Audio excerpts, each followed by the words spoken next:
McDonald. Juicy Scoop. Hello and welcome to Juicy Scoop. I am wearing my lady lawyer outfit today because there's lots of juicy law stuff to go over. And then I have the hilarious Jen Kirkman, who is going to tell us her account of what she thinks of going on with the Johnny Depp trial, as well as her Louis C.K. story that she tells us from beginning to end. Totally fascinating, very juicy. Also, her predictions of what she'd like to see happen in And Just Like That, which is the Sex and the City remake. So it's a super juicy show. First, let me get into our first trial. This is Blac Chyna versus Kim, Khloe, Kris, and Kylie. Okay? I cannot believe that this is like a full jury trial. It is super juicy. So it's only been since Monday. And first it started with jury selection. And this one guy, if you've ever been in jury selection, both sides kind of ask you questions to see if they think that you would be okay and that you could be non-biased or possibly be good for their side. This one guy was like mid-50s. They asked, are you familiar with the reality show Keeping Up with the Kardashians or any of those Kardashians? And the guy said, well, I have never watched Keeping Up with Kardashians, the reality show, but I did watch Kim Kardashian's sex tape. And then more questions went on, and he goes, I really just think I need to be excused because I cannot think about anything but her sex tape while she sits here in the jury. I mean, as I sit here in the jury. Anyway, he did get dismissed. They got enough jurors. And that night, Blac Chyna's mom, who's been very controversial in the past, her name's Tokyo Tony, and and she has done a lot of things on Instagram. She went on Instagram Live last night saying about how all the Kardashians didn't look good and their filler in their face that had little divots in it that they need to fill. And she also said that Kris Jenner looks like the Jigsaw, the puppet from, his name's Jigsaw from Saw. That is who I've been compared to more times than Caitlyn Jenner. It's been those Caitlyn Jenner and the Jigsaw puzzle puppet guy is who people think I look the most like. So I find it flattering at this point that Kris is also, I feel like it's anybody that kind of has high cheekbones, and these are my cheekbones. They have never been filled. They think I look like that puppet. The puppet did star in the Saw series, and I believe there were 7 of them. So it was a very successful actor. So thank you for that. Anyway, she's crazy. In it, she says, I'm going to get you, judge, and says, you know, some negative things saying, oh, they're scary and this and that. So this morning, the judge said, Tokyo Tony can no longer be in the courtroom because of these threats that she's made towards the judge and towards Kardashians, and Kris doesn't feel comfortable. And then Tokyo Tony says, well, I'm a comedian. You know, I was doing a set. I was doing my comedy set. So forget about our show about Cancel House, which, by the way, someone sent me something that I think Piers Morgan is doing a version of Cancel House. Chris Frangella is going to lose his shit. My other thing is getting reality stars to be stand-up comics. That's going to be the new show. So we can add Tony, what's her name? Tokyo Tony, Farrah Abraham. Let's see. Well, Joe Giudice is already doing it. Sonia Morgan, she's already kind of doing it. I heard Bethany Frankel wants to do it. And I want to say there's like someone else that was trying to do stuff. Anyway, we've almost got a full house. Okay. We'll find a cute rental in Chatsworth, and then Kris and I will come in and help these people cultivate their sets. Getting back to the juiciest trial. Okay, so let me get back to it. So right now, let me just tell you what the trial basically is. You probably recall that Blac Chyna and Rob got together, she got pregnant, and they got their own reality show. Clearly something I think Blac Chyna probably really wanted, because right before Blac Chyna came into the picture, Rob had already been very recluse for years, not appeared on the show. He goes, yes, I'll be on the show. I'm in love with Blac Chyna. Let's do it. She gets pregnant. We see it for one season. We see them fighting. We see her throwing pots and plants, whatever. But then they make up like over a barbecue chicken or something. So now she is saying that they were all set to do another season and she was going to make all this money, but her attorneys believe that Kris, Kylie, Kim, and Khloe used their media power to convince E and the showrunners of the Blac Chyna and Rob show to not renew it for the second year. And therefore, she's missed out on $40 million and $60 million in future earnings. So she is suing the Kardashians for $1 million. And her attorneys are saying, we believe this to be true because they alleged that they have some evidence of texts. I assume they've got to show it to say it. I don't know. Saying it was in her opening statement. So Chyna's lawyer is saying that allegedly Kris Jenner set out to have season 2 of Rob and Chyna canceled, followed by an alleged dispute between Rob and Chyna. So they had this supposed fight in December of 2016. Rob said, they're saying Rob was physically assaulted. There was a phone cord wrapped around his neck. He was hit with something in the face. Chyna says, all I did was bash in a door and break 2 gingerbread houses. The Kardashians are very big on sending friends and people these beautiful gingerbread houses. But after that dispute, they said that Chyna's lawyer claims that Kris then sent a slew of texts to the series showrunner, allegedly calling Chyna stupid, accusing her of being drunk for 3 days, describing her as really ghetto, and suggesting that they should ditch a bitch. I really want to see evidence of this because for somebody who knows Kris Jenner and has texted with Kris Jenner and has hung out with Kris Jenner, that is not her vocabulary. But anyway, during his opening statement, the Kardashians' lawyer, Michael Rhodes, also showed alleged 2017 texts from Chyna to Rob sent just a few months after that split. Remember, that was December 2016. So in February 2017, Rhodes claims that in addition to writing F you, Chyna also allegedly texted "it's over" and called Rob a fat bitch, adding that his disgusting sex is horrible. Rhodes also said that the alleged text came on the very same day that E! News executives were still trying to save the show. So he claims that E! and the production company encouraged Rob and Chyna to try to work things out and go to a retreat together since E! was coming to a close and the deadline option of picking up season 2. He also showed alleged texts from a Bunham Murray executive letting Kris know that they found a retreat for the former couple and stated that the family was on board with pausing the show to save their relationship. So they're saying Kris and everybody was like, yes, go on this retreat. Like, hopefully you'll be together and we continue on with the show. But in this state, we need to put a pause. Well, then in July of 2017, Rose noted that Chyna and her then lawyer at the time, Lisa Bloom, who's right in the building next door, filed a temporary restraining order against Rob, which meant they could no longer be in the same room. This, as Rhodes explained, came shortly before the official deadline for the show's second season in August. So if a restraining order is issued in July and the executives are sitting around and saying, should we renew season 2 of Rob and Chyna about a couple in love that's supposed to be funny and having... So obviously that would give them to go, maybe not. So right before their trial was out, we saw that part about Chyna. So that's basically where we're at.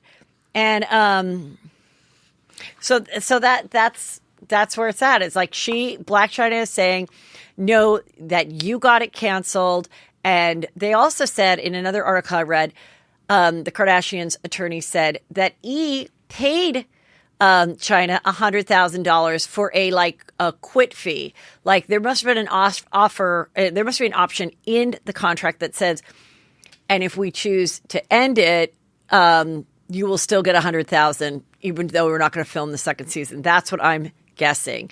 And they already had paid her like $300,000 for the first season, and then another $100,000 when the show ended. Chyna's saying that they then said cancel this show. That the ladies said cancel this show, the Kardashians, because we don't think it's good for Rob, and we don't like Chyna, and we want instead, we will give Keeping Up with Kylie, or when Kylie had her one show for that Life of Kylie, she had a season with Jordan Woods, her former best friend, where they just kind of like did fun things. They went to some proms and did some charity work, and she did something really nice for a friend of mine's daughter. They did that show, and that only ran one season too. So Blac Chyna is claiming that they made that happen and thus screwed her out of all this money. She would have been the biggest reality star ever. According to Tokyo Tony, her mother, she was going to put the real back in reality TV. I mean, I think this is going to be a juicy thing to see because, yes, I would think they would have tried to settle. But at the same time, the fact, just like Johnny Depp, that all of them are there every day in court, I think they really want to get what they believe their truth is out.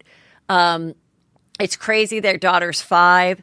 Also in one of the houses that they were at, it was Kylie had given the house for Rob and Chyna to live in, and she had completely decorated it with Christmas decorations and stuff. And then the horrible fight happened. She'd even decorated a nursery for Dream. This is before Kylie was a mom because Stormy's only 4.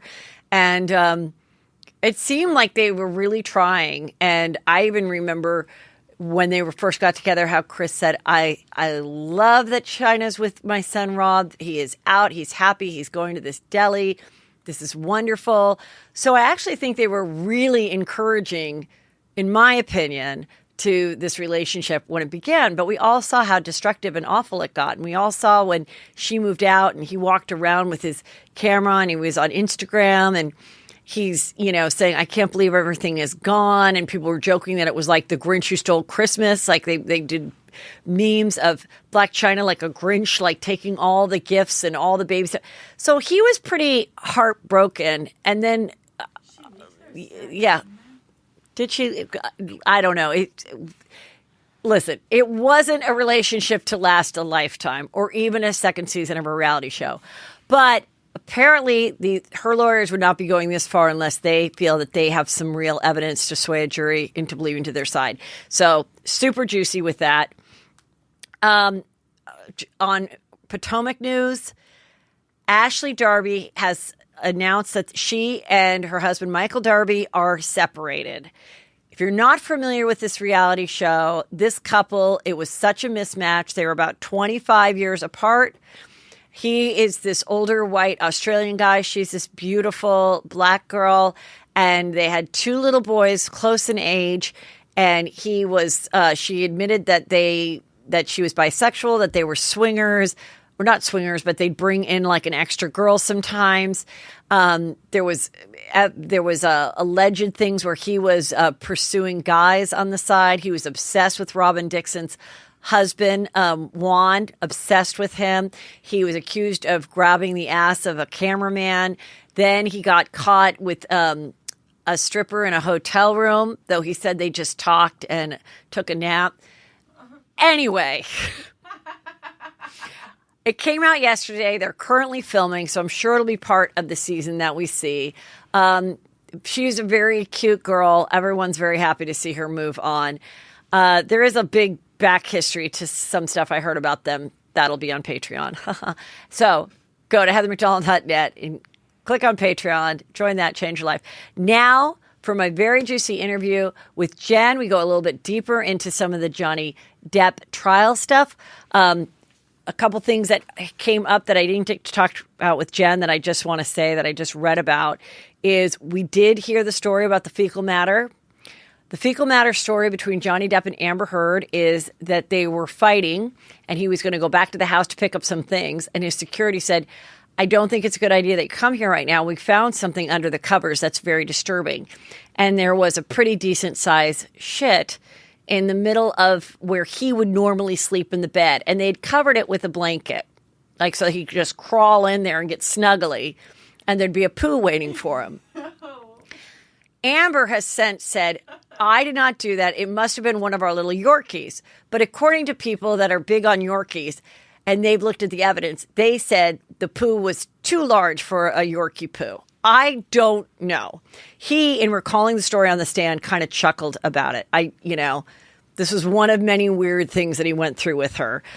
He also said when he got married that his daughter, who was 15 at the time, she's 22 now, Lily Rose, did not want to come to the wedding. She did not get along with Amber at all. Whole thing about the finger, they share the audio from the fact that I guess he was taping her or she was taping him, that there's audio of her talking about how he cut his finger. He got into that about the vodka bottles, but then there's another audio about how she said, "Don't be such a baby. I didn't punch you." And he said, "Yes, you did." And she goes, "No, I was hitting you.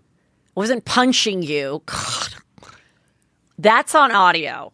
And so he is on, and it's all about the abuse that he suffered at the hands of Amber, not what she claimed, where she was a victim of him. So, and then the last thing is when he said at one point she was hitting him, and so he had to hold her like in a bear hug. And then she said to him, "You broke my nose." And she brought out this tissue that had what he thought had blood on it. And he goes, "What? What do you mean? I didn't mean to. What's going on?" And he went into the bathroom. He says it's on the stand. And he found the tissue that she was holding, and it had red nail polish on it. So this is just I'm sure he's going to do another day tomorrow. Jen and I go a little bit more about the psychologically of their psychology of their relationship in his childhood, and then the Louis C.K. story, and then some Sex and the City. So we still have a huge show. Here we go with Jen Kirkman. Oh, hello. I didn't see you there. But you see me because you're watching this. But have you subscribed? Have you told a friend? Have you liked it? Have you copied the link and texted it to someone you love or you just feel like being a nice person to? Please do that. It keeps us going. So if you like watching Juicy Scoop here on YouTube, subscribe, like, and share.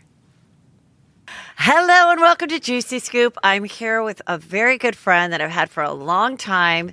She's on the East Coast, comedian, podcaster, author, TV writer, Jen Kirkman. Welcome to Juicy Scoop. Heather, I've missed you. Thank you for having me. I didn't realize you did Zoom ones. I mean, I'm sure you don't want like too many people doing it. It's probably annoying. So I would have totally... Although, no, my schedule wouldn't permit. I was going to say I should have totally jumped on and Zoomed with you about Sex and the City, too. But anyway, I'm so glad I can be here today. I want to ask about that, but we have a lot to cover. Yeah, there's a lot to catch up on. We are going to get into the biggest thing that's going on. You have a direct connection to our boy, Johnny Depp. I do? Yes, through someone very close to you. Oh, that's right. Yes, I do. Okay, so I've just checked the latest. I was just watching before we came on, and it was like God intervened because they just went on a lunch break, and I just watched the last of Johnny's testimony right before I logged on with you. So anyway, I'm real caught up. So I did catch everybody up on Tuesday's show. So now Johnny is on his second day of testimony, and what we covered yesterday was just really, and his sister testified to this too, which is really interesting, is they set the stage for what his childhood was like. Besides being raised as a Southern gentleman, in which he says, "I've never touched a woman, hit a woman, never ever," which is what the lawsuit is about. He's suing her for $50 million because she wrote this article saying she was a victim of domestic abuse, and he feels that's why he can no longer get work. And she's countersuing him for $100 million. So we're in court, and he establishes the fact that his mother was verbally and physically abusive. His father never fought back with his mother. And the father finally, when Johnny was 15, said, "I can't take it anymore," moved out, left.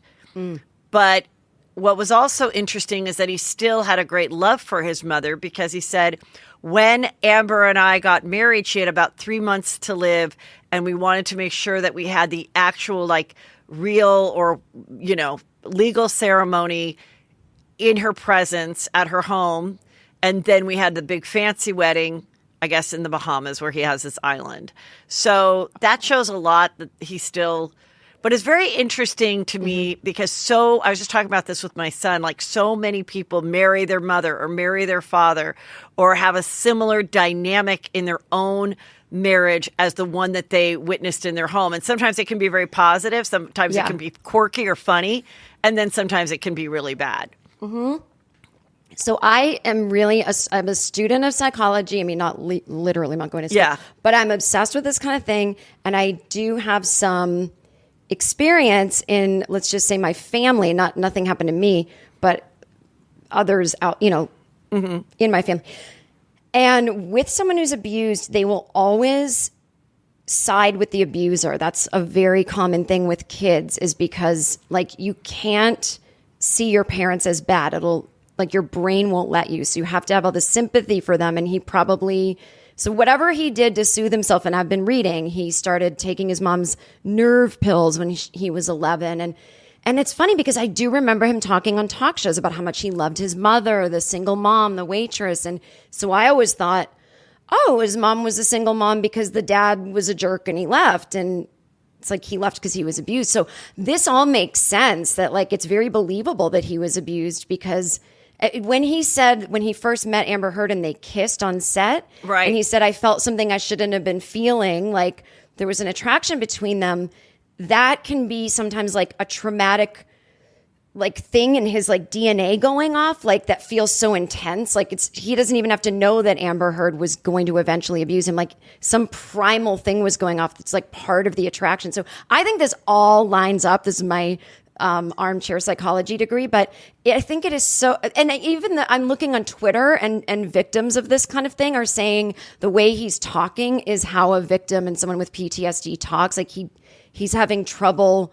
He doesn't want to feel the feelings that come up remembering it, and he's really ashamed. And I completely believe him.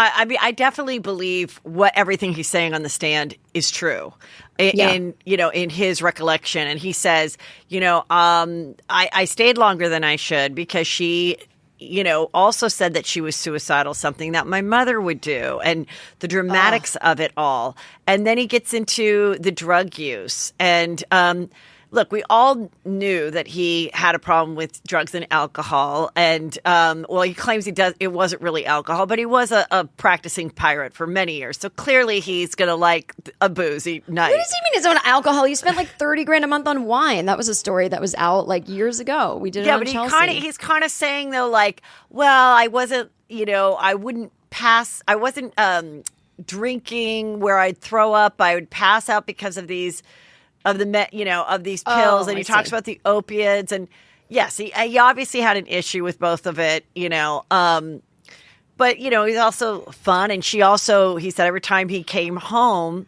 it was interesting when the way he's recalling like the beginning part of their relationship. As you said, they were working on this movie. He was still in his 14-year relationship with the mother of his children, Vanessa, and they had a love scene where they make out, and there was a real chemistry there. And he said at the time, I was with Vanessa, she was with her wife.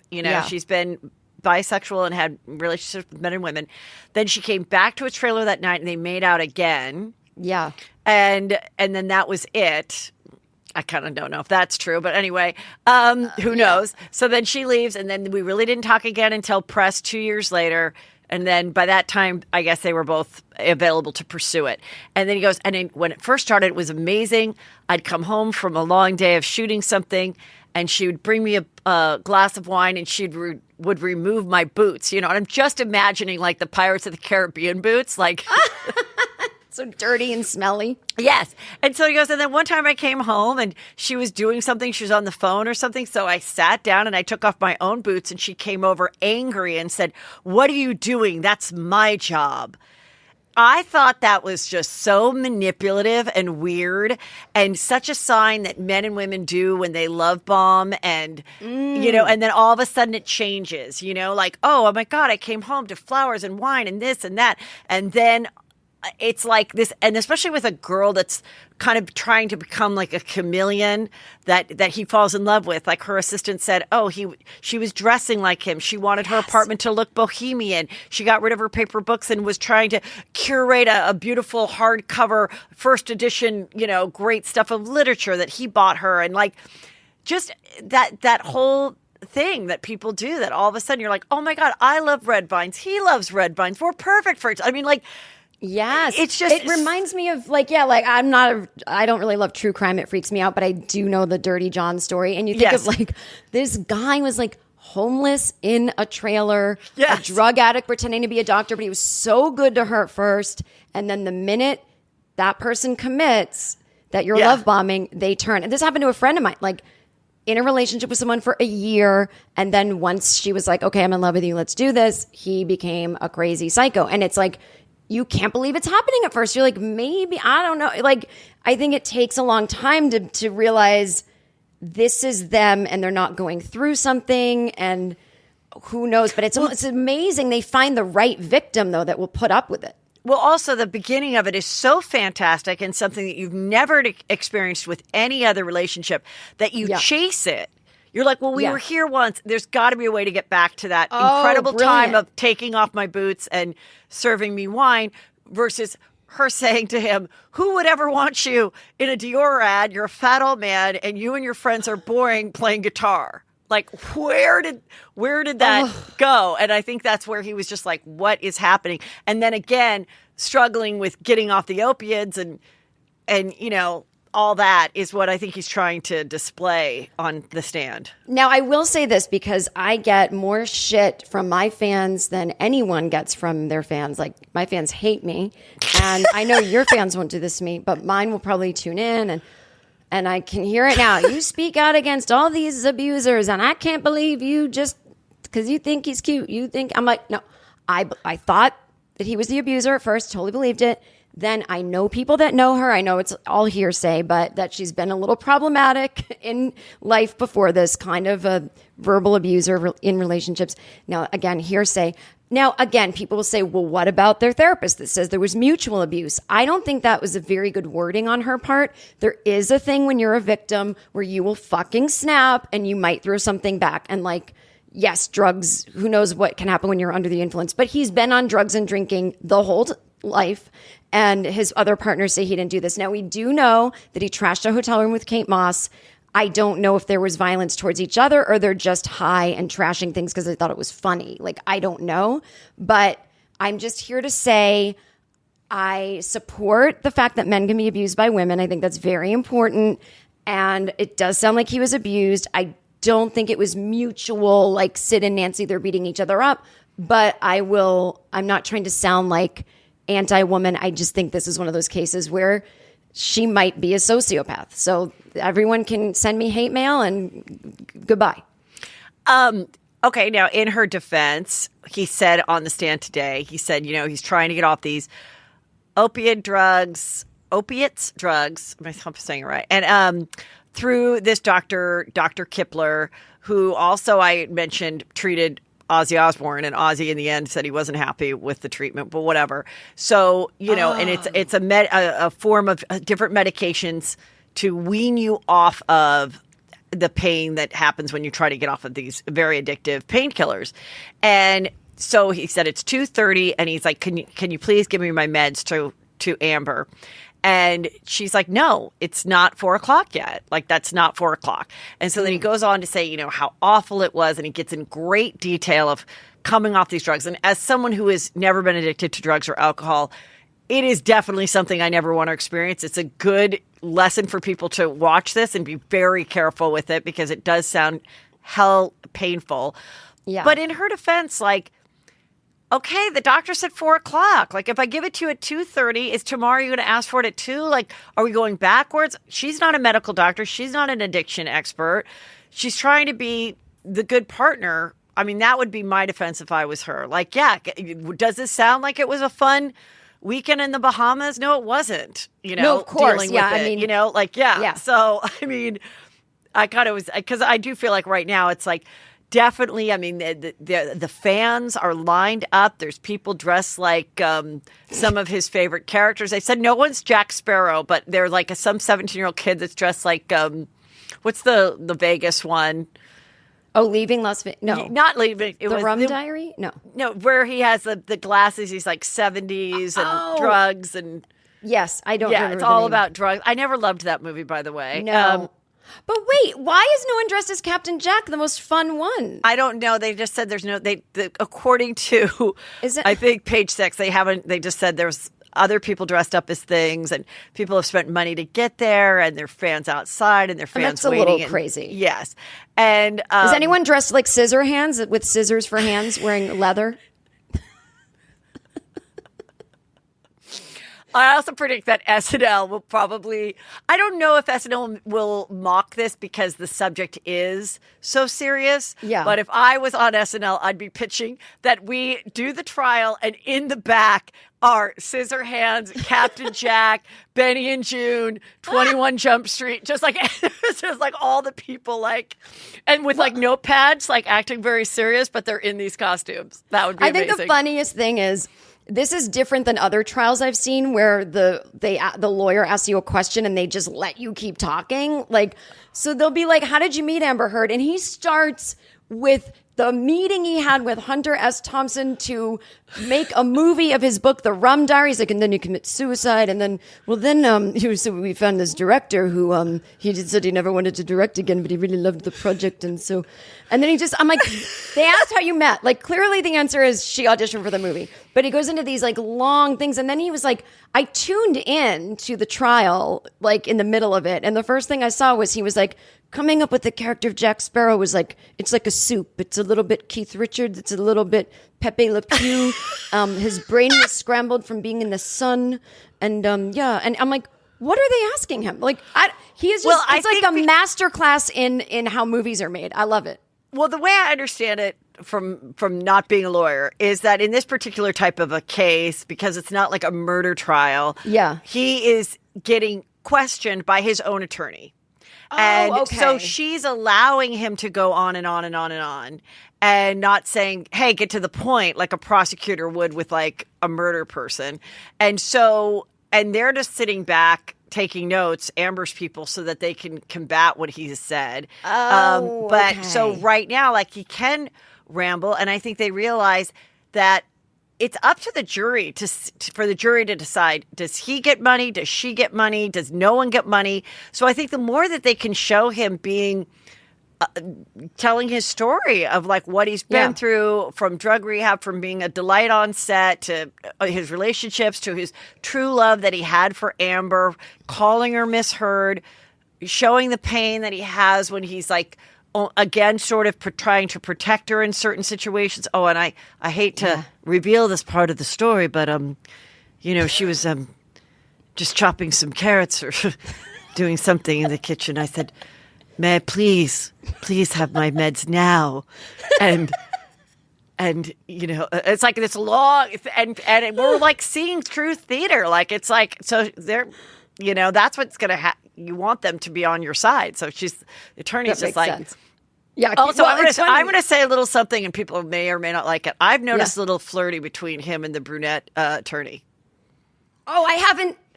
Oh, I'm going to have to. He's got a very pretty brunette attorney. I'm not saying they're having an affair or anything. I'm just saying if something was to happen a year and a half from now, I would not be surprised. He of course, he's a Southern gentleman, so he's offering her a mint.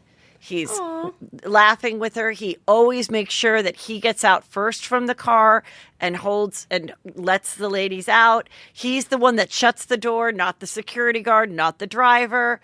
I think that is a natural thing. There's certain men that are just raised that way and they just do it. It's just automatic, which I love. But there is a little of that. Okay. So now, how old is she though? She looks like she's I mean, from what I've seen of her just sitting next to him, he has a few attorneys. He has the male attorney, and then this girl, I don't think she looks older than 40, in my opinion. Okay, well, because it could be good for him, someone who's nice. But, as Chris Frangiola says, and he says this, and I'm like, I'm sure I said this first, because it's something I would say. He's like, the problem is when you're in your 50s dating someone in their 20s. You're not, and I'm like, Chris is like, as I always say, and I texted him well, I think you got that from sitting next to me for 10 years at a job, but okay, whatever. But I'm like, you're right. You want a nice 47-year-old. I'm 47. I'm barely interested in dating. I'm not dating. I won't give you any problems. I'm not possessive. I'll be podcasting in the kitchen most of the day. We'll have some wine at night. We'll catch up and then just go about your life.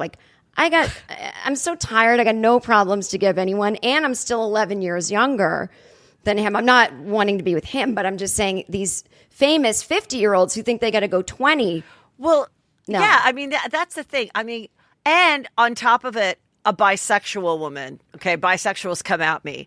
I don't think it's great to marry someone if you are, if you want a monogamous relationship and you're a heterosexual. I don't think it's a wise thing to get with someone who has had long-term relationships with the same sex.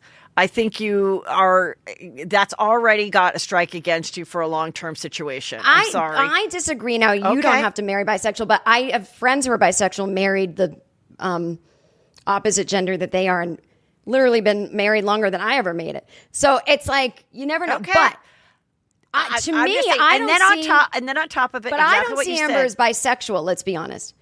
I do think Amber is more gay because I don't know what men she was with before Johnny. I'm not saying he was the first.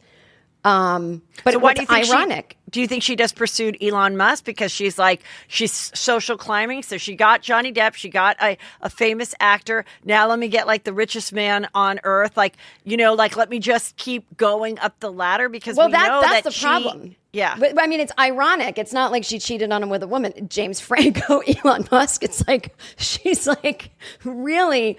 I mean, that Elon Musk, like how like you're so gross. Anyway, go. Well, I just think she's one of those girls that very much knows how to hook a guy, sexually probably great in the sack, probably really knows how to hook him in, how to tie him in, like just like a Black Widow, Venus flytrap vagina. I don't know, whatever you want to call it, but she's got it. And the other thing I did mention the other day when I was going deep into her assistant's testimony is she said she would make me go out and buy all the tabloids and all the places where she'd been photographed, which was more popular, 7 years ago. Yeah. And she'd say, hide them in the garage. Don't let Johnny know that I care about this, that we buy these things, because he was, being that he got famous at 21 or whatever, he was not a fan of the paparazzi and he didn't like that. And he wanted to have a private life, why he bought the island.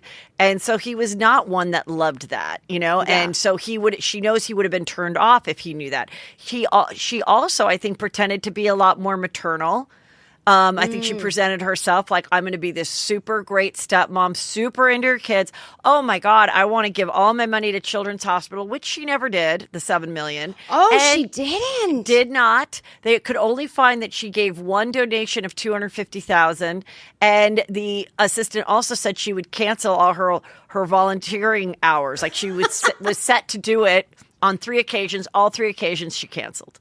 I mean, I would too. So, again, presenting yourself like you're Mother Teresa when you're clearly not. You're not in, you aren't into it. What is wrong with him that he's like, oh, good, I found a woman who dresses just like me? Like, what? That's not a red flag or just like a turnoff at least? I don't think I think when he found her, he liked her for her. I think she started to morph into him.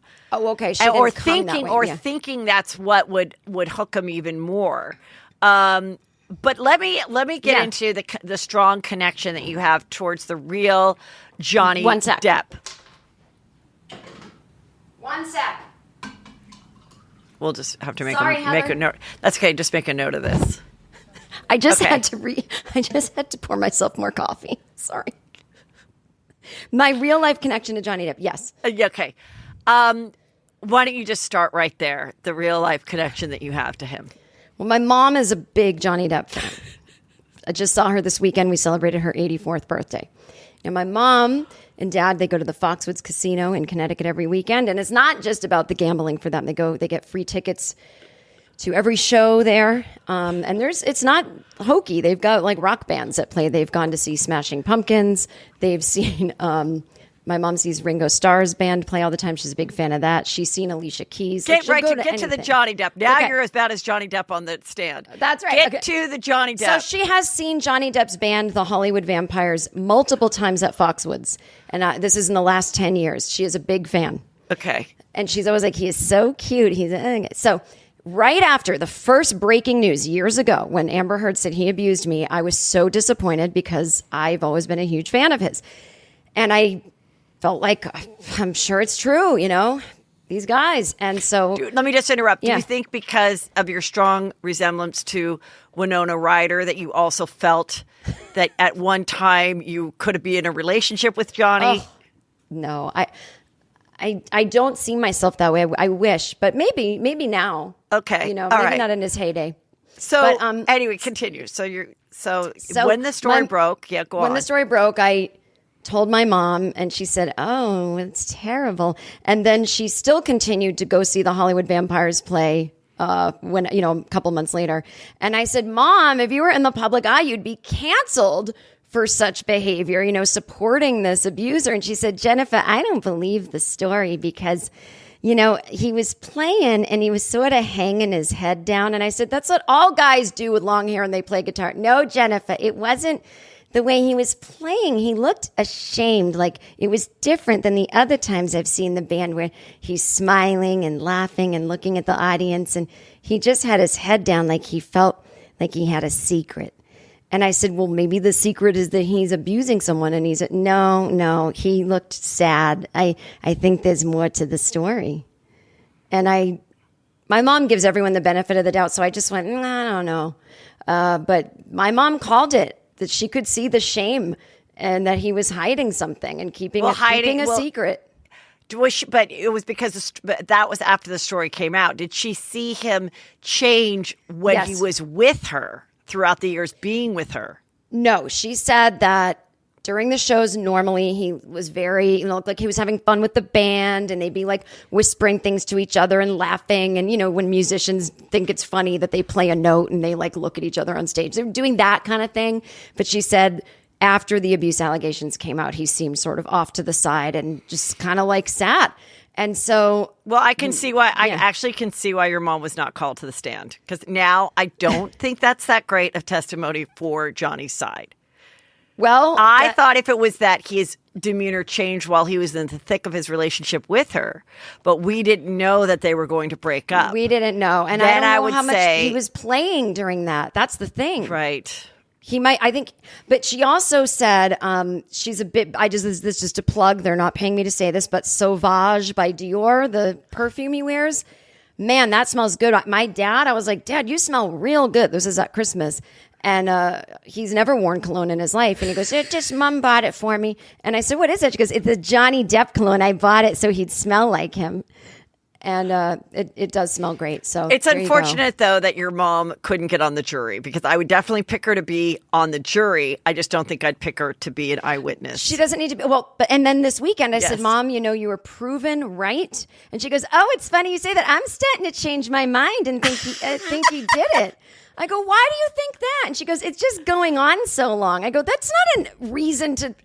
It's not his fault it's going on so long." She keeps suing him, and he's like finally speaking. And she goes, "I don't know. It's like a little too much, they fired him from all the movies." I go, "But that doesn't mean he did it." And she goes, "Maybe you're right. All right. I just was trying to be more thoughtful about it." So who knows where she's at right now? Okay, so I'm going to tell you my prediction of how it ends. And my prediction changes all the time, just like your mother's opinion. Okay.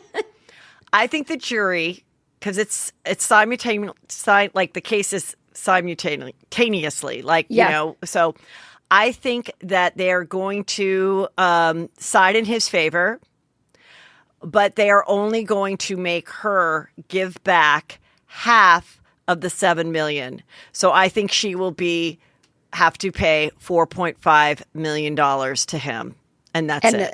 And the $50 million that he's suing for will not happen. No, the $50 million he will only be awarded 4.5. And isn't he suing the tabloids, or was that the other? He already lost that.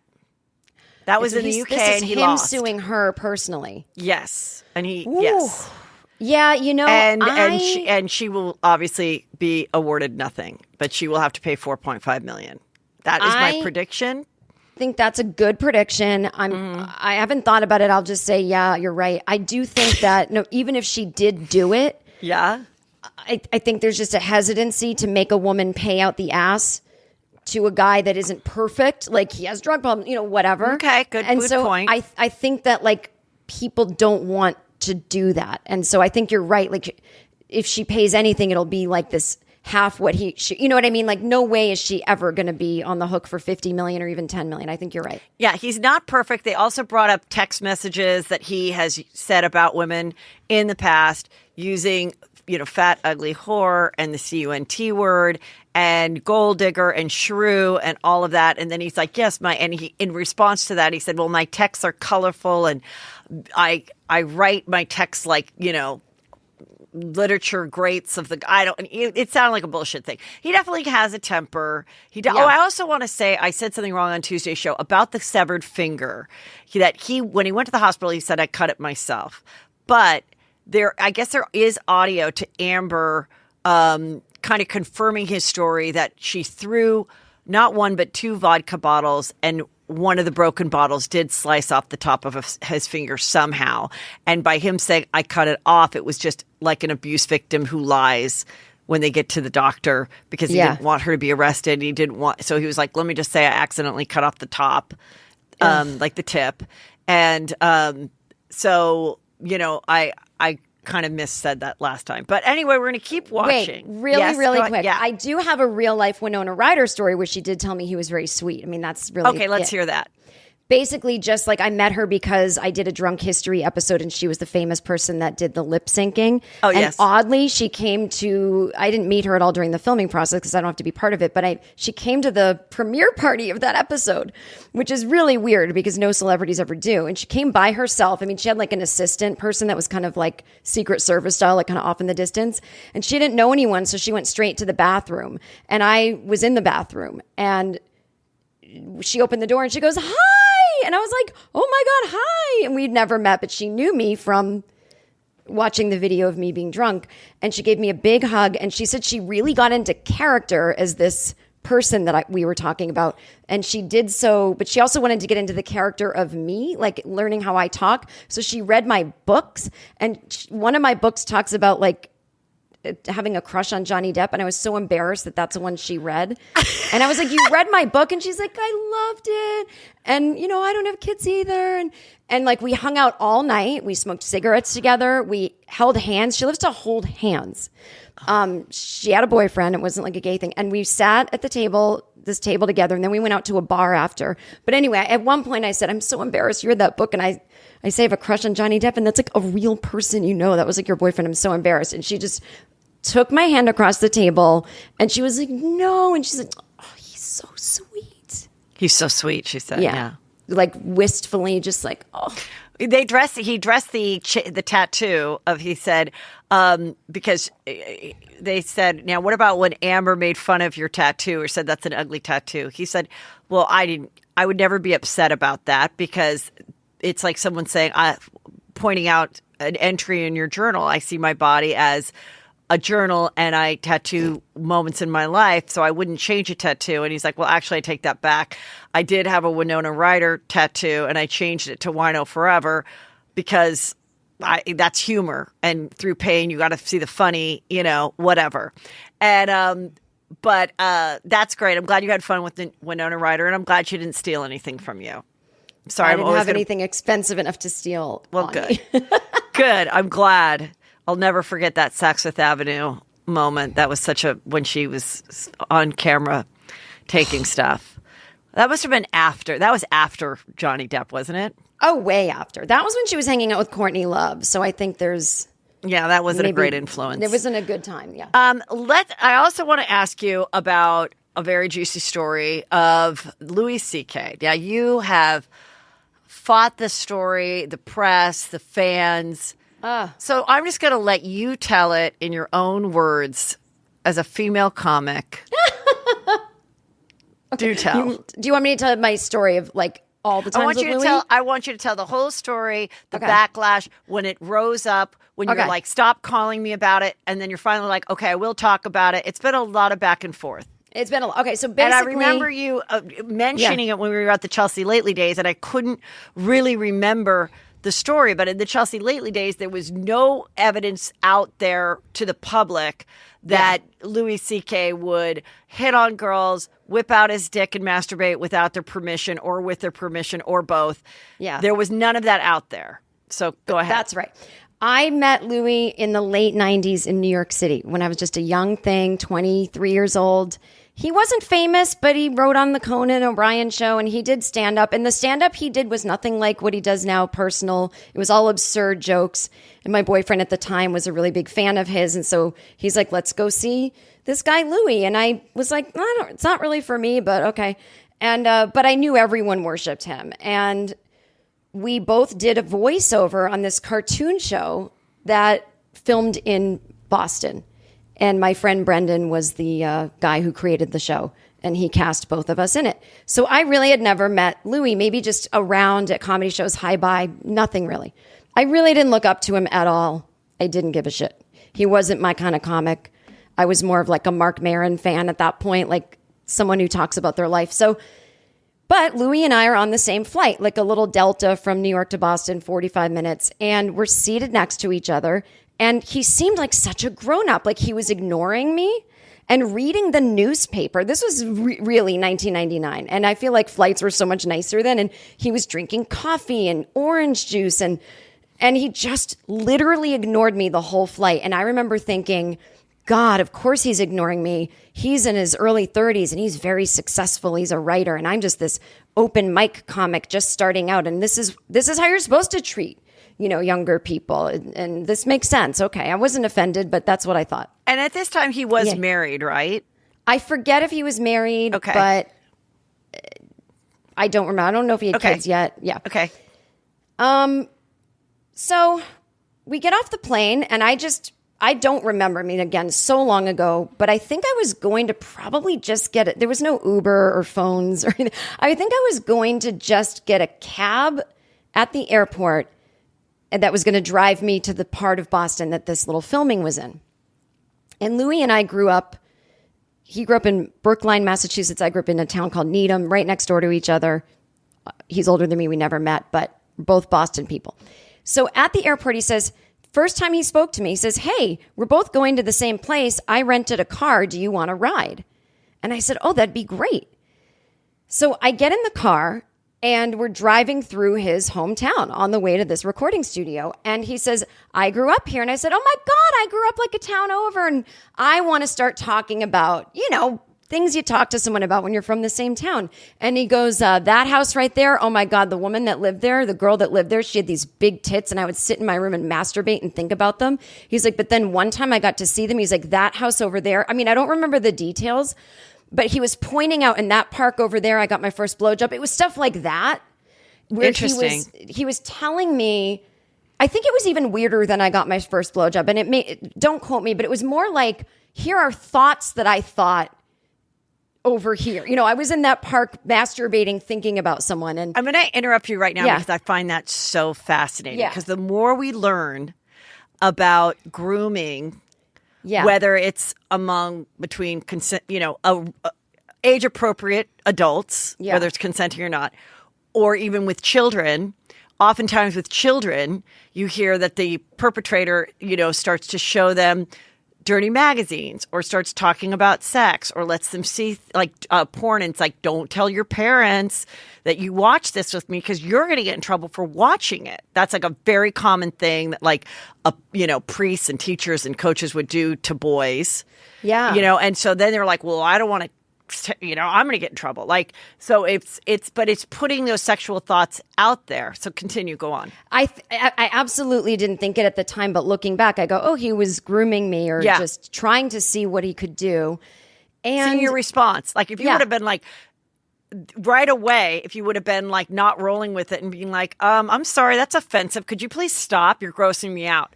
Yeah. He would have never said another thing. But because you were being the polite, fun, comedian, cool girl who got a free ride, you're like, ha ha, ha ha. I was just sort of like, I don't know what this is, but I guess, I mean, this happened to me in college when there was a professor that was sexually harassing everybody, and he sort of did with me. We got him fired. It was weird because I wasn't a stranger to this kind of thing. I'd already had something like this happen and got someone fired for it, while these women stood up and told their stories. But again, the credits of one weird thing with one man really don't transfer to the next. I'm sitting here going, well, I'm a comedian and this is, I guess, how comedians talk. And he probably would say this to a guy, it's Right. I thought it was one of the guys' things. Right. I didn't think it was woman specific. Whereas with my acting teacher, it definitely was. But I was like, oh, maybe this is how theater people are. They touch each other. Right. So this felt like something different. And so I didn't like it, though. It certainly wasn't, at the very least, it just wasn't that interesting or cool. I would have rather talked about like funny stories about like people we went to school with, whatever. So I don't remember anything else. Like, I don't know. We did the voiceover. I don't remember the flight home. Who knows? But now he's like someone in my orbit. And again, really, there's no memories until we get to LA. And I moved to LA in 2002. And then Louis there. And we're on this show at the M Bar, which is in a strip mall in Hollywood. And this is before there was a Upright Citizens Brigade theater, so it was kind of like the alternative night or whatever. And I would try to get on that show, but it was like kind of hard to get on. You had to be like cool, and I wasn't in that world. I was just like younger, but I hung out there every Tuesday night and watched the shows. And I watched Louis' evolution from doing weird, absurd material to very honest material. And I saw him become the guy that's like, I hate my kids, my daughter's a cunt, my wife this. And I actually found it kind of thrilling as a comedian to watch someone just become really honest. And so I was thinking of it more that way. Like I wasn't reading into like, maybe he really is a bad person. Yeah. And so then like the rumors. So then one night he gets off stage and it was like the first time he really killed with that material. My daughter's a cunt, but he wasn't famous yet. And he comes off stage and he grabs me so hard by the neck. Like I'm just standing behind, like I'm just in the audience watching, but with where all the comics are kind of. But he like kind of calls me over like, and I go over and he grabs me by the neck and he whispers to me, I'm going to fuck you someday, whether you like it or not. And I was like, okay. And then he walked away. It was almost this like, he was high off the applause and wanted to like get more high by like threatening someone or something. And I remember a friend of mine looking at me and mouthing like, what was that? And I was like, Yeah. So then it was like little things like that. And so then the penultimate, that's not what the word means, but the big night was he gets off stage again, same club. I have a boyfriend. And what year is this now? 2004, I think. Okay. Or 3. Okay. It's 3 or 4. Okay. I'm dating this guy who every time he wants to like do something, like something would come up in my comedy career. Oh my God, I got this gig. I have to do it. Sorry, I'm canceling dinner, And so I'm like, I'm going to go to this show tonight. And he's like, you're not even on the show. And I'm like, I know, but you got to hang out and blah, blah, blah. And he's like, well, come over after and like we'll snuggle. I'm like, okay. So I'm leaving and Louis like, where are you going? And he's like, we're all going around the corner like we do every week for a drink. I'm like, I know, but my boyfriend, And he's like, it's 9:30 or 10, like whatever, like just tell him to come or something. I'm like, no, he's not, whatever. So I call him and I'm like, I'm not coming over because all the comics are going out. And I'm thinking like, it's literally not this could be good for my career because Louis had no career, but it was just like everyone's going. Right. I understand. I would do that stuff. Yeah. And so Louis and I start walking over, but we're not waiting for the other comics. Like no one had started gathering outside yet. And I go, oh, we're walking over now. He's like, yeah, why not? We'll secure a table or something. I'm like, oh, okay. So we go to this bar and the bar has an upstairs and the upstairs the bar downstairs is normal. There's seats at a bar. And the upstairs is all floor pillows. It looks like a hookah lounge, but it's not. And he's like, let's sit up here. And I was like, okay. He's like, yeah, it'll be less crowded. And so he picks this like corner that if anyone walked into the bar and looked upstairs, you wouldn't be able to see us. I go, but no one can see us when they come in. Like they won't know we're here. He's like, they know we're here. Like, what are you being so neurotic about? I'm like, oh, you're right. I really was not thinking anything pervy. I was more just like stressed. Like, I want everyone to come over here. And so we're sitting there. And again, my memory isn't fuzzy of what his intent was, but the exact words. He goes, oh, did I ever show you pictures of my daughter? And this is like pre-cell phone. So he like pulls wallet pictures out. And I'm like, oh, does your wife and kid mind that you talk about them on stage? You know, we're talking about that. And he's like, so what would you say if a guy wanted to masturbate in front of you? And I'm like, oh, I don't know. And I think he's I swear to God, I think he's asking me to help him work out a new bit that he's going to try. Because he talked about masturbation all the time on stage. So I'm like honored. I'm like, Louis running a new bit by me. And like maybe he'll even use a punchline that I'm going to write. Because he's going to do a bit about a fucking loser that wants to masturbate in front of someone.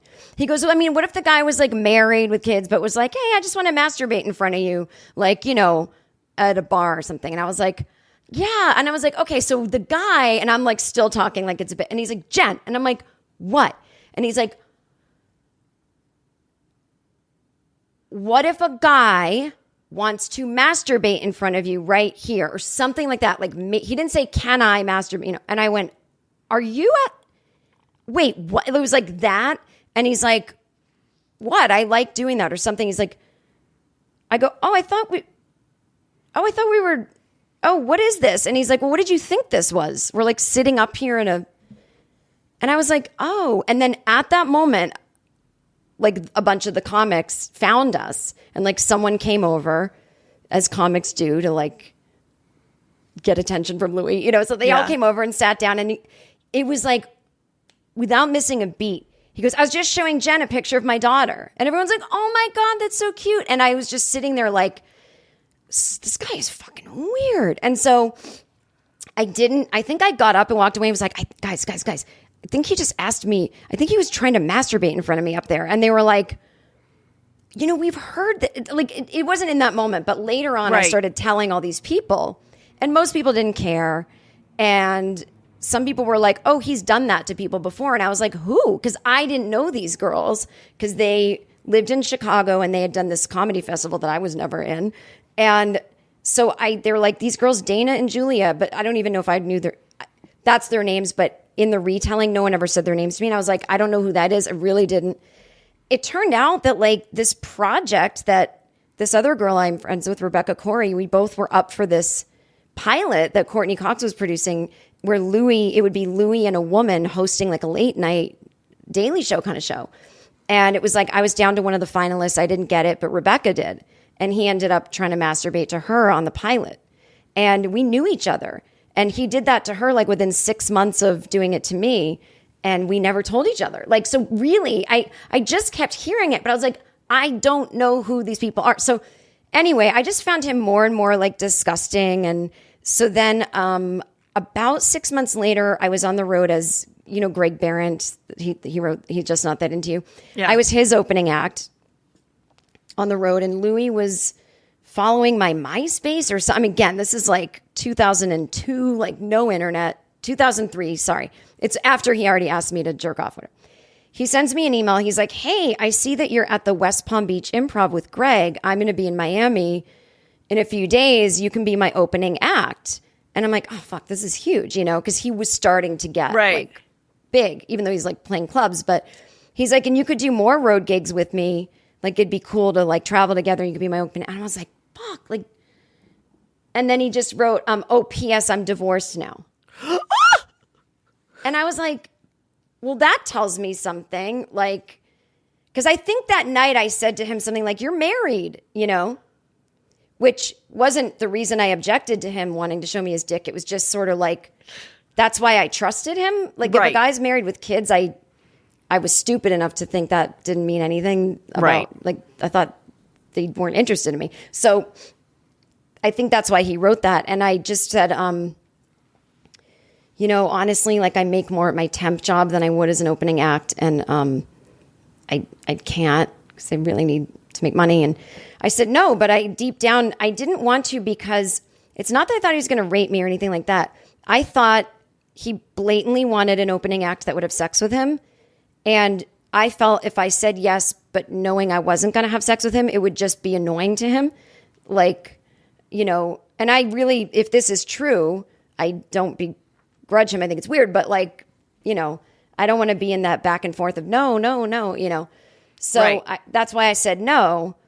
And, you know, I think that was really, it. Like those were the three things. It wasn't, Well, then there was one that I sent to you that someone wrote me and said, and I don't know what year this was. Oh, that's right. Yes. So, okay. So that's part of this story though. So let me keep going. So, yeah. Now it's like, I'm just telling people like, don't go in a room with him. He's a fucking creep, like whatever, blah, blah. But I was still kind of a fan because like, you don't have a lot of options at that time. Like women were still being kept out of a lot of things. And so you didn't have a lot of role models to look up to. And it was like, I liked the kind of comedy he was doing in a way. And I didn't realize it was like totally all him confessing his real whatever. So yeah. Blah, I'm doing, so cut to, it's like 2012 now. And I'm on the road in Atlanta and I walk into the green room and it's like a comedy club, that Laughing Skull place. All these comics just come and hang out. And all these young guys, and I walk in and they're talking about how Louis likes to jerk off in front of female comics. And I was like, how do you guys know this stuff? And they're like, oh my God, there's so many stories.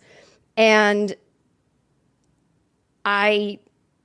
somehow my story had gotten out and they were telling it. And I was like, the one about the couches and the picture of his kid. And I go, wait, that happened to me. And the kid was like, that was you? And I said, yeah. And he goes, he's such a fucking asshole. Like, I'm gonna tell everyone. Why don't you speak out and tell everyone? I go, tell them what though? Like, I'm telling people to stay away from him, but like, it's not illegal to do anything he did to me. It's just really bad and gross. Right.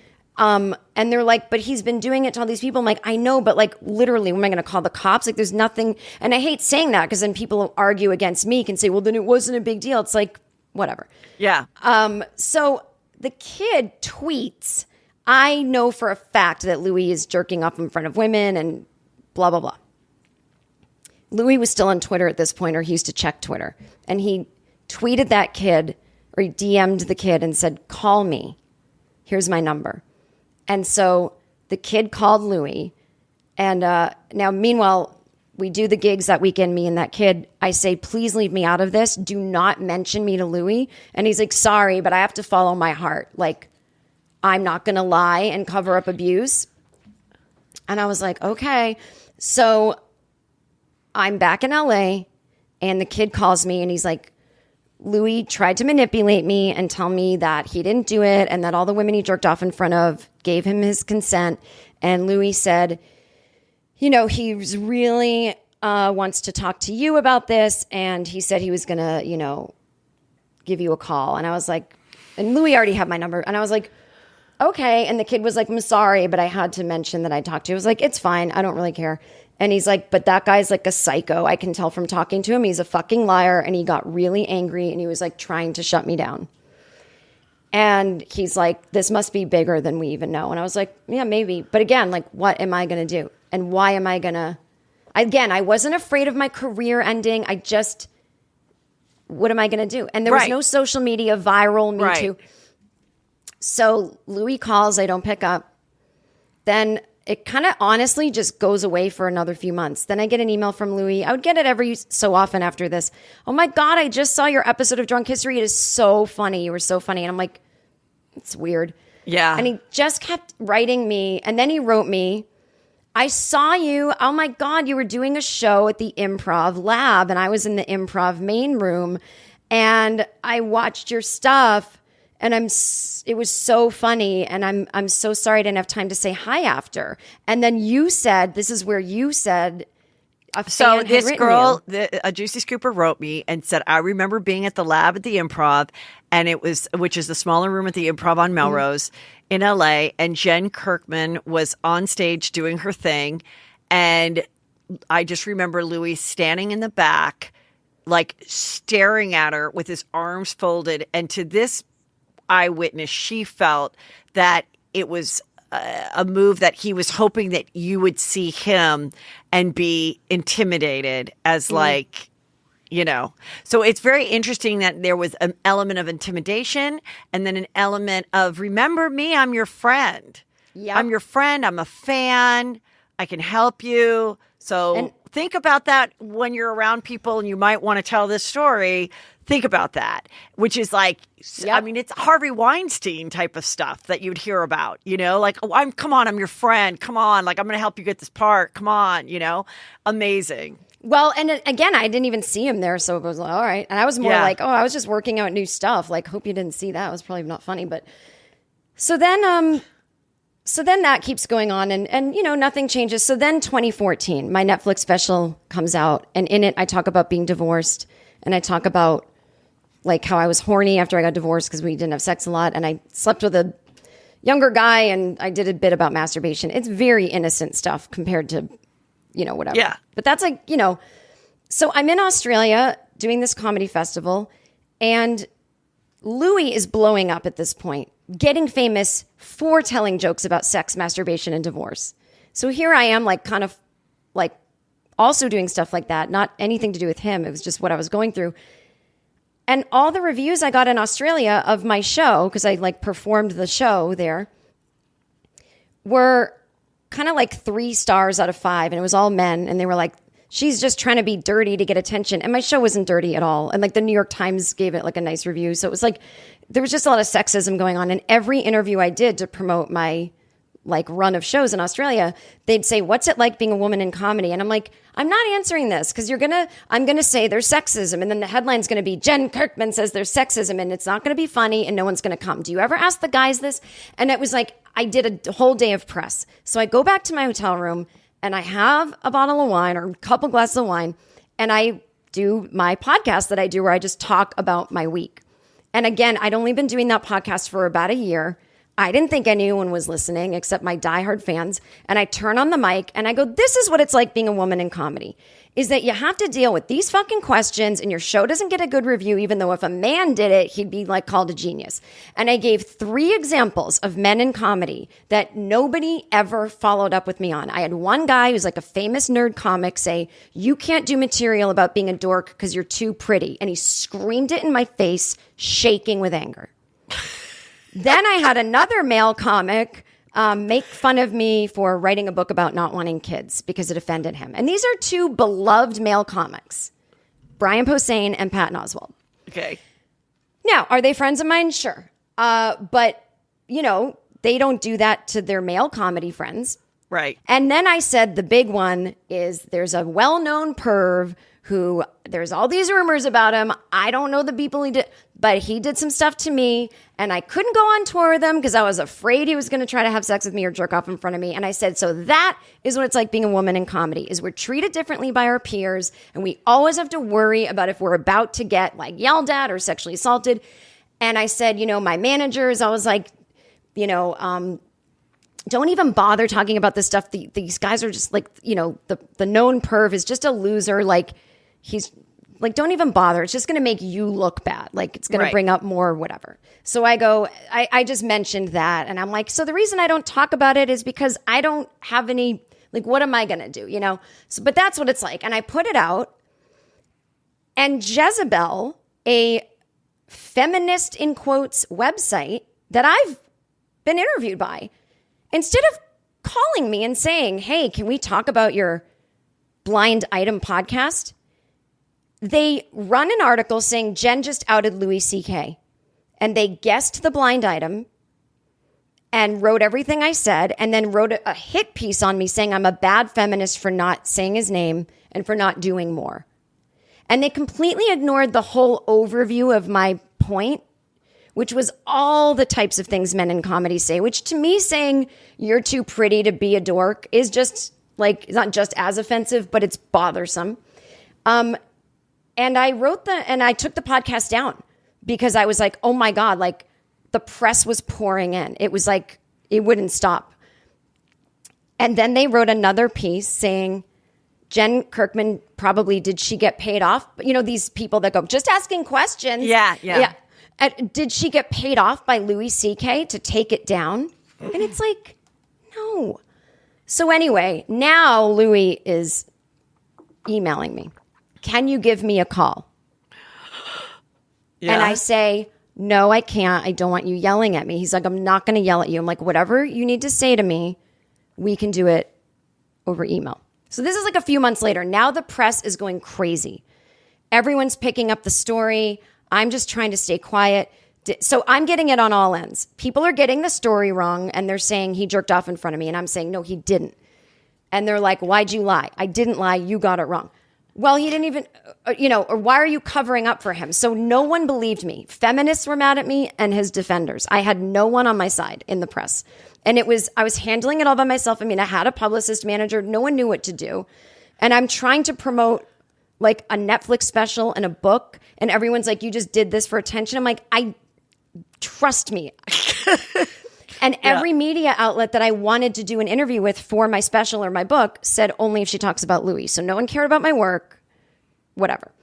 And it literally never ending shit like that. Google alerts on my name, death threats, harassment. Little independent theaters I would play would call my agent and say, we're getting a lot of death threats. Does Jen want to hire security? This went on from 2014 until Louis confessed it in the New York Times. So basically, Louis and I were emailing during this 3-year period every once in a while. And he completely manipulated me. Like, I can still feel in my body the email he sent. He's like, hey, Jen, I saw all the stuff that's going around. And listen, I'm not mad at you. I know I did all that stuff to you. He said, I handed you a pile of shit. And now it's your pile of shit to do whatever you want with. And you can talk about it and you can say my name and you can do anything. Because it's true and it's yours. And then he went through and apologized for everything he did to me. And there was a ton of stuff in there that he never did to me. And now I realized another one of his victims, Rebecca, has the same story. He's confusing his victims. Oh my God. But I was so manipulated because I'd never had anything like this happen that I actually came away from that email like warm and fuzzy thinking, oh my God, he's so great that he even remembers stuff he did that I didn't remember. Like, this must have really weighed on him. Like, I believed his memory. I didn't even think, no, that's another victim that you shoved in a bathroom or whatever. So, oh my God. I write him back and I say, but Louis, I've been hearing that you actually jerked off in front of people and cornered them and blah, blah. And he's like, do you know who these people are? I go, I don't know anyone's name. That's a thing. Like, I just hear all the stories, but no. And he's like, so maybe it's a rumor. Maybe it's just like, and I said, but you did ask me. And he goes, well, I mean, I've said things to other people too, but I don't do that anymore. And I said, so you've never jerked off in front of anyone? You've never physically done anything? He goes, I promise you I haven't. And I said, okay, I guess I believe you. And I think I made a choice to believe him. And I said, here's the thing. The press won't stop and this isn't going to go away. So do you want to come on my podcast? I mean, like, I know you're really famous right now. And like, but do you want to do like a joint statement with me? Because people are saying you're paying me off. Like, I just need everyone to know the truth so they'll stop. And he's like, I can't. I'm in therapy and my daughters. And I was like, you're right. Like, I don't want to harm your daughters. Yeah. He's like, my therapist says, or something like that, like, just ignore it. And he's like, you have to ignore it too. You just have to stop talking. You have to ignore it. Like, don't react to anything. Oh my God. I mean, great advice in a way, but we know why he's saying that. So he knew I was close to the target, right? And I believed him. I don't know why. And so I had one interview coming up with the Village Voice, and they were going to promote my book or something. And of course, they asked the question. And just thinking that, you know what, let's shut this shit down, I said, I talked to Louis. He apologized. He said he did not do this to anyone. He's my friend, and I believe him. So then the woman said, well, what about Tig Notaro's show, something Tennessee, where there was an episode where there was like a guy based on Louis that did the jerking off and the whatever. Now, Tig's a good friend of mine, and I'd actually told Tig the story about Louis because she used to work with him on this show. And one day I went to her house. She just had her babies, and I was like, how is it working with Louis? And we just talked for a minute. I was like, you know that he's like kind of a bad guy, right? And I told her my story. And I said, there's all these rumors he did this to women.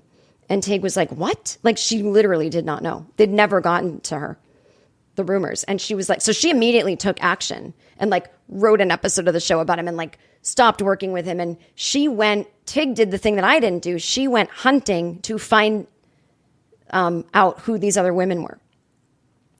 And she found them. And like she wrangled this entire thing together, I think, and like got the New York Times involved. So I didn't know any of that she was doing any of that. So when I said to the Village Voice, he's my friend and I believe him, meanwhile, behind the scenes, Tig is like doing the real work. But she was really famous too. You know what I mean? Like it was different. Like I don't think I could have achieved that. And so, and I feel like I'm making excuses, but I just like, I literally You're not, can't. I mean, you're not making excuses. I'm so happy that you've told the whole story from beginning to end. I mean, I think it just makes so much sense. I was always confused by it. And that's why when Kris and I talked about it the other day, you were like, oh my God, yes. You know, because I was like, I don't want to ask her to come on because she says she doesn't want to talk about it anymore. And like throughout the years. Yeah. And now I really understand exactly what happened. And I remember also during this time, you had, you know, sold a show to ABC. You had things happening and the FX show and you had deals going and you definitely didn't want to disrupt this. And this was before Me Too, which now it's like such a freedom that we have because I'm like, who the fuck cares? Like there's nobody that I wouldn't talk about. I mean, there's not one person I won't talk about now. But I will say there was I was definitely more guarded even, you know, 4 or 5 years ago. Definitely. Yeah. And it's not that I thought Louis could end my career. It's that people think you're crazy and they don't want to work with you. They think you're going to be a loudmouth on set. And they think if they walk by you too closely, you're going to like call them a rapist. And it's like, no. It's So I basically so the woman at the Village Voice interviews me. I say, I believe him. He's my friend. She goes, what about that episode Tig just did where she's talking about, and I go, I don't know what Tig's talking about. That's the tone I said it. Like, I don't watch the show, not in a bad way, just don't watch. Yeah. And I was like, I don't know what she's talking about. I go, well, if Tig knows something I don't, I mean, if it turns out that these women come forward, I believe them. But for now, I just don't know them. So I believe, I have to choose to believe him and just put this to rest. So that article comes out. And then all these articles come out about the article. Jen Kirkman says, I don't know what Tig's talking about. And I'm like, that's not what I meant. So then I had to call Tig and be like, there's all these articles coming out. Like, I did not say anything bad about you. I literally just said, I don't know. Tell me. I thought it was like an off the cuff question to the woman interviewing me. And Tig's like, yeah, well, there's a big New York Times story coming out next week. I'm like, are you fucking kidding me? She's like, I'll give the woman your info. I'm like, Tig. So like Tig and I made peace, not that we were in any fight or anything, but I wanted her to know, so then the New York Times calls me, do you want to be in this article? And I was like, no, enough of my fucking name. I think the best thing is if I'm not involved because I want the other victims to have their moment without my stupid name once again being attached to something. And then when that came out, I tweeted in regards to my last comments, Louis is no longer my friend and I don't believe him and he's a liar and he's a sociopath. So that was it. That is the fucking story. And when he confessed, I really thought maybe he'll come out and do, maybe he'll go away for a while and he'll come back and he'll talk about it and he'll donate all the proceeds to whatever. But then I realized, he's always been a sociopath and what he got off on was scaring people. And then so lastly, I'd only talked about it in the most unfunny way, as this whole story has proven. And so when I did my comedy album a few months ago, I wasn't planning on talking about it. I have a bit about a flasher. I saw my first penis when I was 4 years old at the town library, and the flasher had on a Burberry jacket. They used to dress so good, and they'd open their coat and show you their dick. And so I said, that's the life of a woman, is everywhere you go to do something else, a guy's trying to show you their dick. And I said, flashers used to dress so well. And it came flying out of my mouth as though a spiritual intervention was happening. I was not in control of what I was saying. It was just pouring out. And I said, flashers used to dress so well. When Louis C.K. tried to show me his dick, he was just wearing a shitty black t-shirt. And the audience gasped. And I was like, let's go. And I told them one aspect of the story, which was the bar scene. Yeah. And the reason I told it is because I'm so tired of hearing people say, he asked for consent. I'm like, that is not what consent means. A girl that you sort of work with and you're married with kids, you go to a public bar and ask her if you can jerk off in that bar. That's not asking consent. The whole situation is not I'm not consenting to being even asked something like that. That's not what consent means. Consent is you're my boyfriend and you ask me something, And so he has so after he apologized in the New York Times, a year later, he comes out with a special called Sorry, which is so gaslighting. And he makes fun of his victims. And he says that he asked their consent and they said yes. And his joke is, what I've learned is if people say yes, you have to ask, are you sure? So he totally lied and said that people said yes.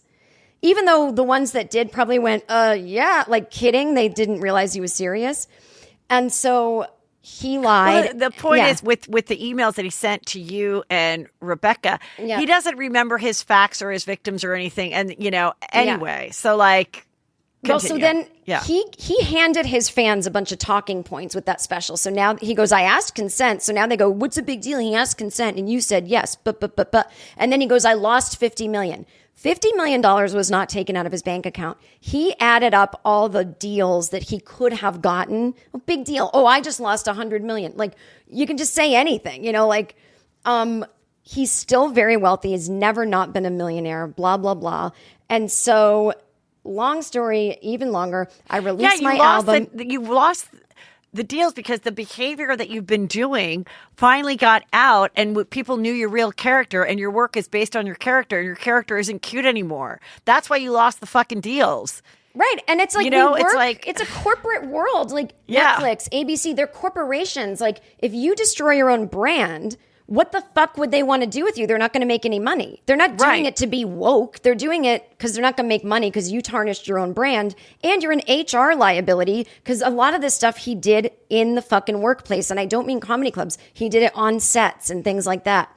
And so I released the album and I say, oh, isn't this amazing? Like I'm finally doing something that's funny. And all these guys that are like free speech, I can just say it's just jokes, And Louis wins a Grammy for that album where he makes fun of his victims the week my album comes out. And so I've got this clip going around where I'm making fun of Louis. So the harassment happened all over again.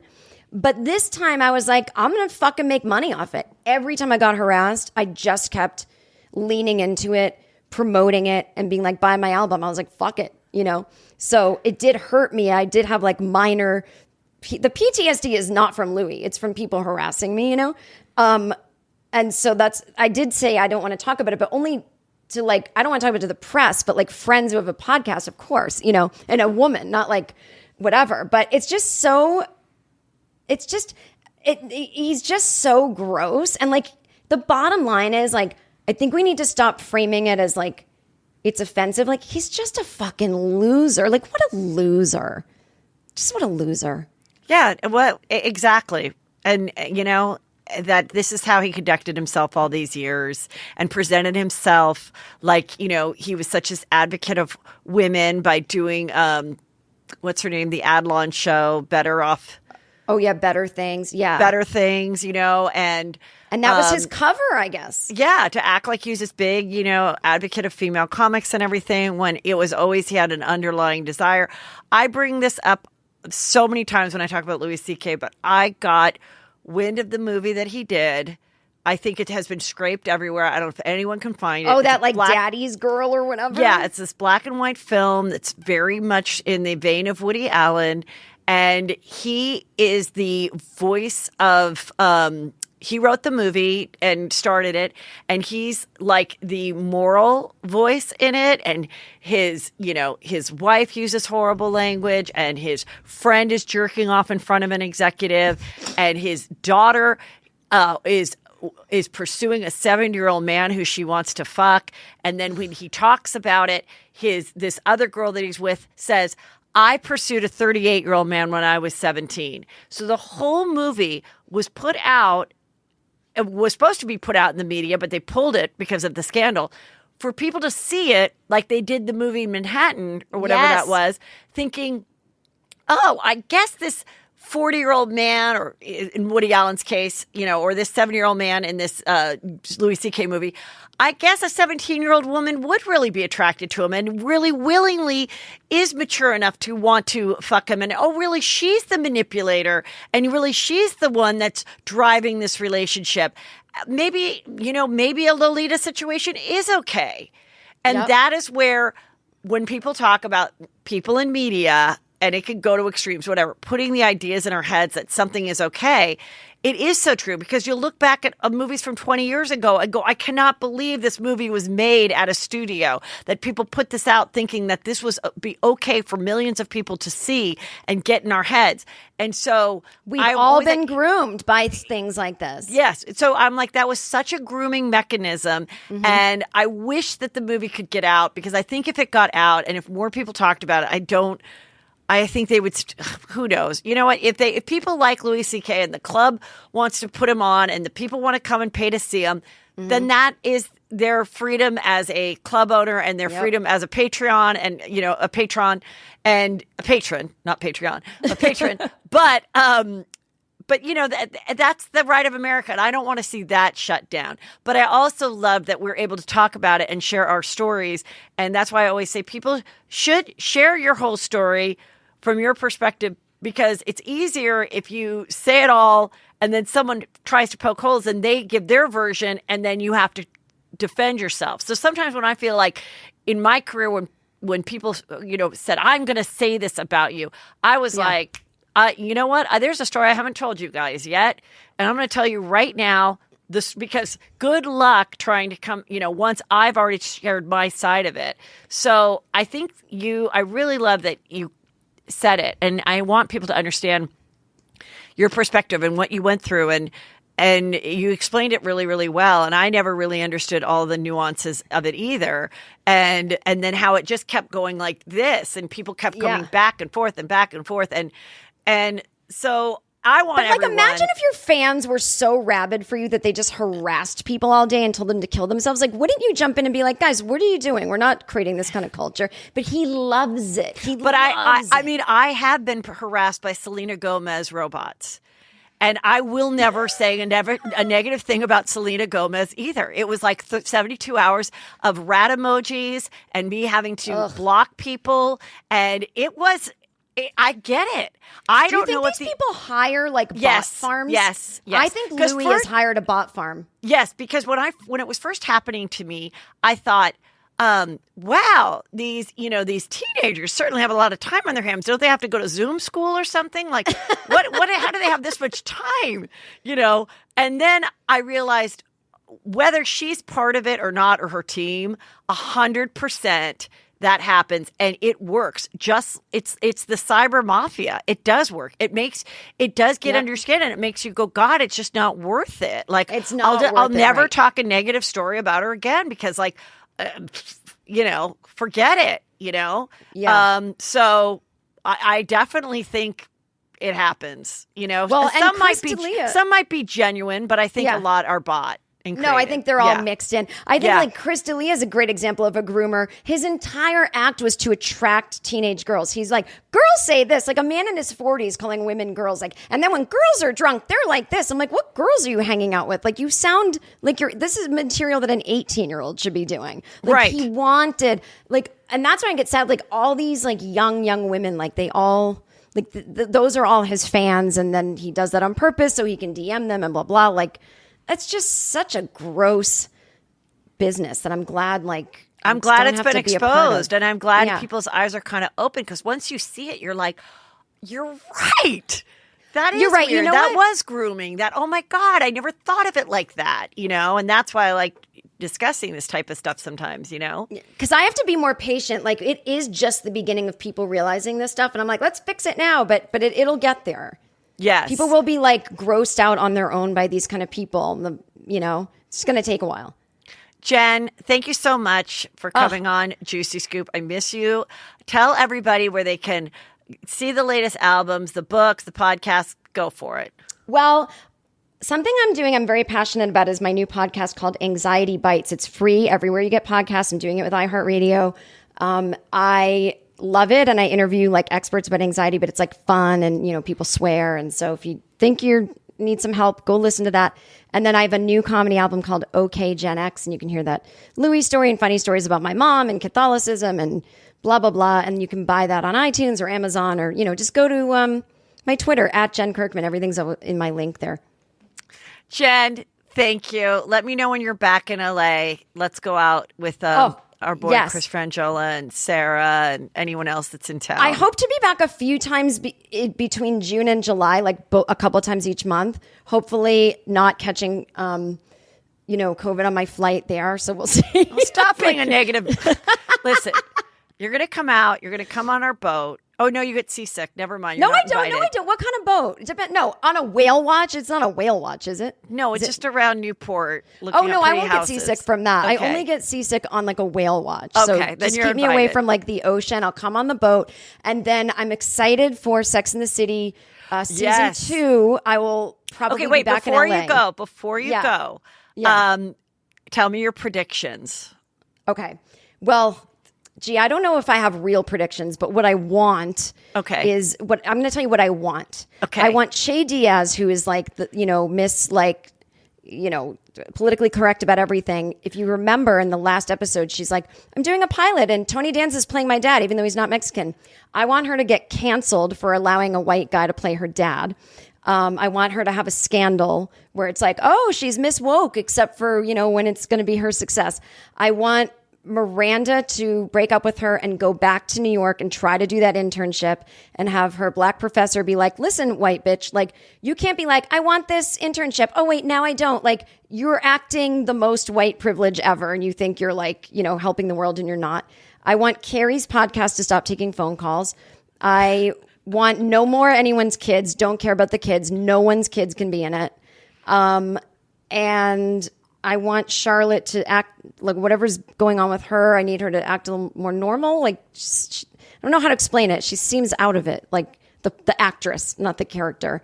She's just saying her lines weird. I don't know how to explain it. I have a good storyline for Charlotte that just came into my head. Yeah. I don't have any predictions. The winner, the older daughter, that she adopted. I forgot her, Lily. Yeah. She's such a winner. She, after everything, she gets accepted to a bunch of colleges. She's like, I don't want to do college.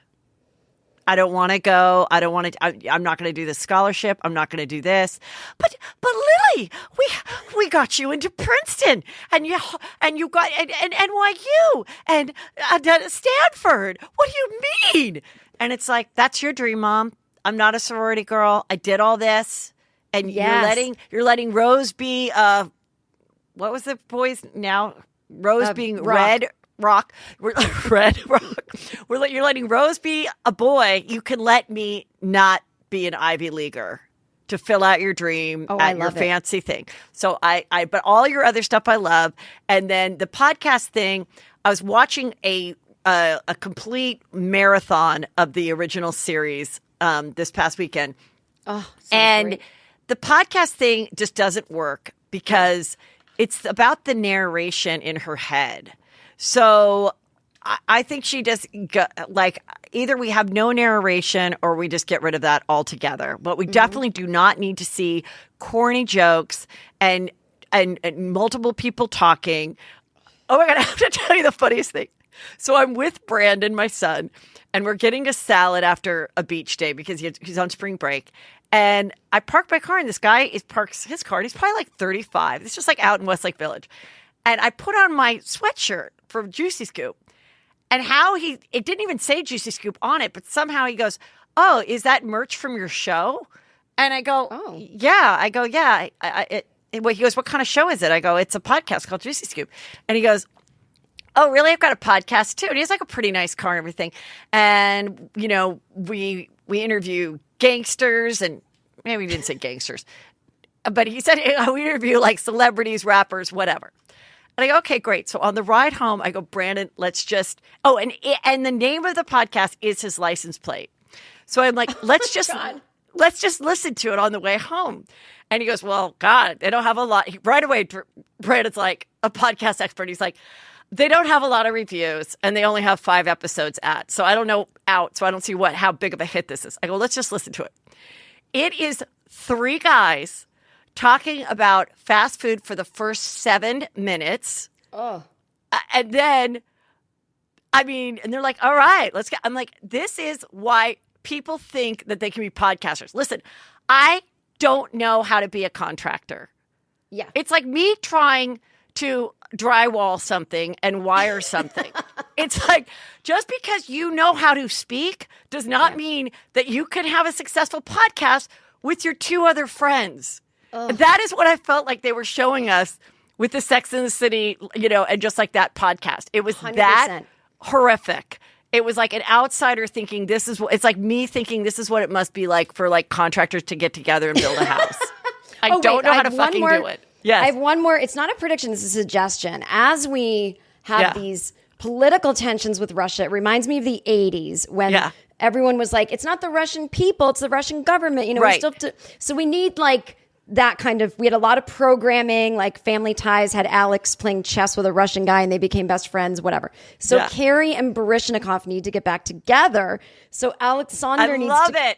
Love that idea. Come back and say, Paris, it was, I'm so lonely. I don't want to be with you and live in New York. And they get back together and it's like this Russian-American romance. And that's also awkward because whoever is in their friend group shows up with like the Ukraine thing on their hat or whatever. Ukraine flag is like flying everywhere. And so it's like, awkward. Okay, last thing about the show. Wait, who else is there? There's Miranda. All the new characters I don't care about. Oh, God. I was going to say one other thing. I can't remember. Anyway, I know. In the original show, because there was so much commentary, which you did great commentary on it too. I loved watching your TikToks and stuff, is someone said, I think the reason there's a problem with And Just Like That is because when we watched it, these girls were in their 30s, and we were watching it as girls in our 30s or even younger girls.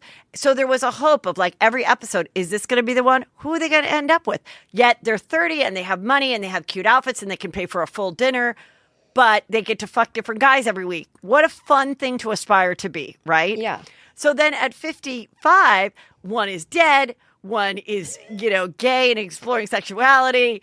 Another one, is no longer liking her husband, and her son, or her daughter is now a son.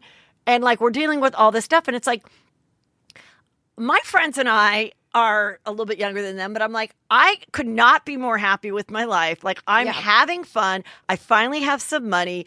My friends and I are meeting up. We're, most of my friends are happily married. But then again, I guess they thought that wouldn't be enough tension and drama. But I still think we could see these girls at that age, having aspiring things. Of course, so you have that to look forward to. It even is better. It's even more fun. Instead, it's all this depressing stuff that comes with age. There's some really good things that come with age. Loving my life. Yeah, and I'm just there's things that there's challenges, but. They would make it funny. And the last thing I was going to say is the other thing I never noticed that people brought up is what a bitch Carrie's character was. And how actually unsupportive and awful she was about everything. She was negative about Charlotte marrying Trey. They were rude about it. There was one time where Miranda talks about Steve having testicular cancer, and she's like, okay, but I have to go to a farm this weekend, so try to top that. Right. Every single thing was if that was your real friend, you'd be like, fuck you. And so that's why with the backstory of really what's the writer's idea of why Charlotte left, besides them being a bitch to her on set for 20 years, is I was a really good friend. Kim Cattrall, not Kit Charlotte, sorry, Kim Cattrall. Samantha, it was I was a really good friend to you for a long time. And I finally woke up during COVID, and we had a fucking COVID friendship breakup because I realized you were an exhausting bitch. And when I didn't have to deal with you for 6 months, I really didn't miss it. 100%. That's the truth. I really agree with that because Samantha was always the greatest friend on the show, so supportive of everyone, busiest career, always made time for people. And even this season, this new reboot, Carrie was such a prude about sex. It was you're a sex columnist, and Charlotte would be like, I blew Harry. She's like, okay. And they do this all the time. They did it in the first original series too. Whenever someone says something about sex at lunch, Carrie cancel my rice pudding. I'm like, you can't eat and hear about sex. It's so weird. I think it's Michael Patrick King. This is the funniest joke in the world, but she's such a prude. I didn't realize she was like a terrible person until like recently. I'm like, did I watch the entire series thinking she was normal? Maybe I was a jerk. I don't know. People now realize that Louis C.K. and Carrie Bradshaw are terrible people. Yeah. I love you, Jen. Love you more. Thank you so much. I'll see you in hopefully a month or two. Yes, I'll see you Bye. in La La. Bye. Bye.